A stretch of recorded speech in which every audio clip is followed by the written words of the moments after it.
وَإِذْ قَالَ مُوسَىٰ لِقَوْمِهِ يَا قَوْمِ إِنَّكُمْ ظَلَمْتُمْ أَنفُسَكُمْ.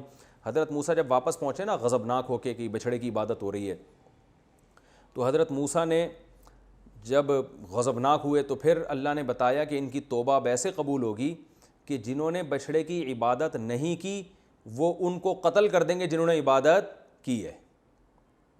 اس کام کے لیے ایگری ہو جاتے ہیں تو ان کی توبہ قبول ہے.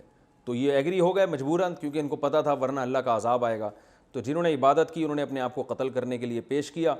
وَإِذْ قَالَ مُوسَىٰ لِقَوْمِهِ، اس وقت کو بھی یاد کرو جب موسیٰ نے اپنی قوم سے کہا یا قومی، اے میری قوم، اِنَّكُمْ ظَلَمْتُمْ أَنفُسَكُمْ، تم سب نے اپنی جان پہ ظلم کیا، بِاتِّخَاذِكُمُ الْعِجْلَ، اس لیے کہ تم نے بچھڑے کو ٹھہرا لیا تھا معبود. فَتُوبُوا إِلَىٰ بَارِئِكُمْ، اپنے پیدا کرنے والے کے سامنے توبہ کرو. فَاقْتُلُوا أَنفُسَكُمْ، اور توبہ کا طریقہ یہ ہے کہ اپنے آپ کو قتل کر دو. اپنے آپ کا مراد اپنی قوم کے لوگوں کو. قرآن میں بعض دفعہ اپنی قوم کے لوگوں کے لیے بھی اپنے آپ کا لفظ استعمال ہوا ہے، یعنی جنہوں نے عبادت نہیں کی وہ ان کو قتل کر دیں، جنہوں نے عبادت کی ہے تو قتل کے لیے پیش کر دیں.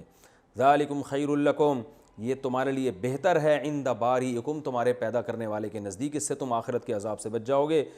فتاب علیکم، پھر اللہ نے تمہاری توبہ قبول کر لی. تو توبہ جو قبول کی ہے اس کا تذکرہ نہیں ملتا کہ وہ قتل ہوئے تھے یا نہیں ہوئے تھے.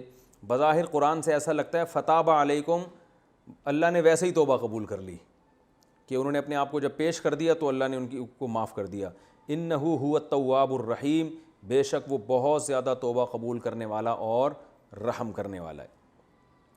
پھر جب موسیٰ علیہ السلام جب کوہ طور پہ گئے تھے نا تورات لینے، تو موسیٰ علیہ السلام نے اللہ سے فرمایا کہ اے اللہ میری قوم جو ہے یہ بڑی نالائق قوم ہے، میں تورات لے کر آؤں گا تو یہ کہیں شک و شبہ نہ شروع کر دے،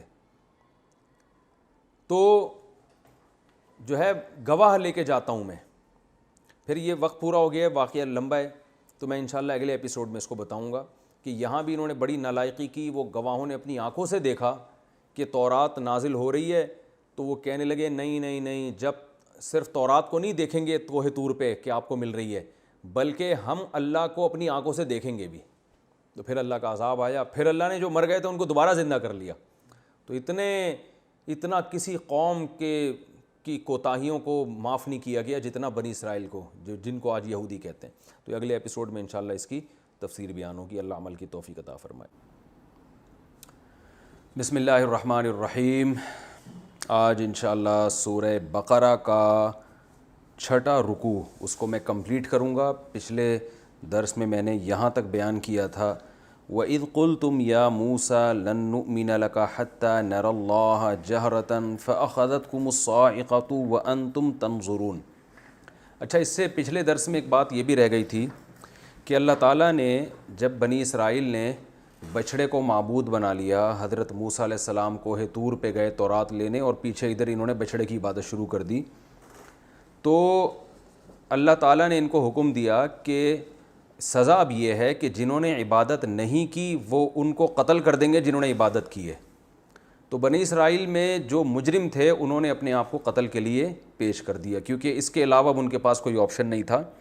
تو یہ قتل ہوا ہے، تو یہ قتل کے بعد اللہ نے ان کو معاف کر دیا. تو اسلام میں بھی بعض سزائیں ایسی ہیں کہ اگر آپ سے جرم ہوتا ہے تو اس کی سزا آپ کو بہرحال ملتی ہے اگر گواہوں سے ثابت ہو جائے. جیسے زنا اگر کوئی شخص کرتا ہے تو اگرچہ اس زنا سے توبہ بھی کر لے، لیکن اگر گواہوں سے ثابت ہو گیا کہ اس نے زنا کیا ہے تو توبہ کے باوجود اس کو سزا 100 کوڑے کی ملتی ہے. اور اگر شادی شدہ ہے تو رجم. کوئی شخص چوری کر لے اور گواہوں سے ثابت ہو کہ اس نے چوری کر لی ہے تو توبہ کرے گا تو بھی اس کو چوری کی سزا جو ہاتھ کاٹنا ہے وہ اسلام میں اس کو دیا جائے گا. تو دنیا کی سزا ایک بالکل الگ چیز ہے، آخرت کی سزا کی معافی ایک الگ چیز ہے.